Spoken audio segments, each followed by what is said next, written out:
Chikkodi IVF centre ನಿಮಗಾಗಿ ತಂದಿದೆ ಪರಿಪೂರ್ಣ ಆಫರ್. ಐವಿಎಫ್ ಚಿಕಿತ್ಸೆ ಮೇಲೆ ಬರೋಬ್ಬರಿ 1 ಲಕ್ಷ ರುಗಳ ಭಾರಿ ರಿಯಾಯಿತಿ. ಆಫರ್ ಪಡೆಯಲು 9449449448ಗೆ ಕಾಲ್ ಮಾಡಿ. ನಾನು ಯಾಕೆ ಅನ್ವರ್ ಮಾಣಿಪಾಡಿ ಮನೆಗೆ ಹೋಗಬೇಕು? ಅವರಿಗೆ ಯಾಕೆ ನಾನು 150 ಕೋಟಿ ಆಫರ್ ಮಾಡಬೇಕು?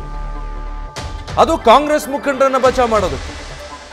ಕಾಂಗ್ರೆಸ್ ಪಕ್ಷದಲ್ಲಿ ನಮ್ಮ ದೊಡ್ಡಪ್ಪ ಚಿಕ್ಕಪ್ಪನ ಮಕ್ಕಳೇನಾರು ಇದ್ದಾರಾ? ಮಾಣಿಪಾಡಿ 150 ಕೋಟಿ ಆಫರ್ ಬಗ್ಗೆ ವಿಜಯೇಂದ್ರ ಈ ರೀತಿ ಹೇಳಿಕೆ ಕೊಟ್ಟಿದ್ದಾರೆ.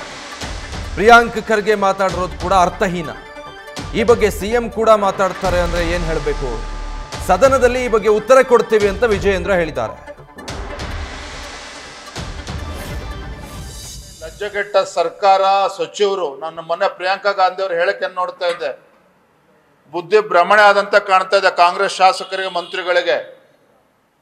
ಬಿಜೆಪಿ ಸರ್ಕಾರ ಇದ್ದಾಗ, ಯಡಿಯೂರಪ್ಪರು ಮುಖ್ಯಮಂತ್ರಿಗಳಿದ್ದಾಗ ವಕ್ಫ್ ಅಂದಿನ ಅನ್ವರ್ ಮಾನಪಾಡಿ ಅವರೊಂದು ರಿಪೋರ್ಟ್ ಅನ್ನ ಕೊಟ್ಟಿದ್ದಾರೆ.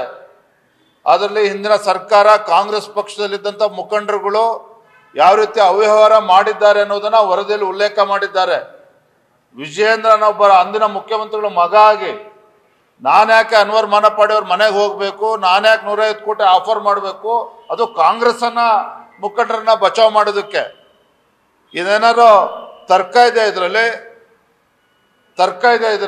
ಇದನ್ನ ಮುಂದಿಟ್ಕೊಂಡು ಸದನದ ಸಮಯವನ್ನ ವ್ಯರ್ಥ ಮಾಡ್ತಾರೆ ಅಂತ ಹೇಳಿದ್ರೆ ಇದು ಮೂರ್ಖತನದ ಪರಮಾವಧಿ.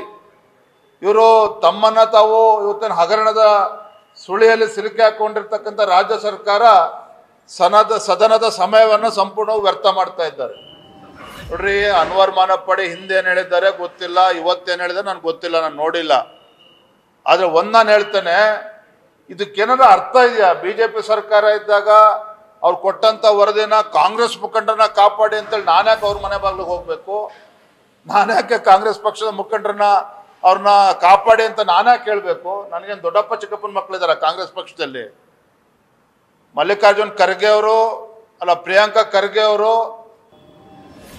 ಮಾತನಾಡಿರ್ತಕ್ಕಂಥದ್ದು ಕೂಡ ಅರ್ಥಹೀನ. ಅದನ್ನ ಬಂಡವಾಳವಾಗಿ ಇಟ್ಕೊಂಡು ಮುಖ್ಯಮಂತ್ರಿಗಳು ಇವತ್ತು ಮಾತನಾಡ್ತಾರೆ ಅಂತ ಹೇಳಿದ್ರೆ ಇವ್ರಿಗೆ ಏನ್ ಹೇಳ್ಬೇಕೋ ಗೊತ್ತಿಲ್ಲ. ಹಾಗಾಗಿ ಎಲ್ಲೊಂದ್ ಕಡೆ ಮುಖ್ಯಮಂತ್ರಿಗಳು ವಿಚಲಿತರಾಗಿದ್ದಾರೆ ಅಂತಕ್ಕಂಥದ್ದು ಸತ್ಯ. ನ್ಯೂಸ್ ಫಸ್ಟ್, ನಿರ್ಭೀತಿಯಿಂದ ನಿಮ್ಮ ಪರವಾಗಿ.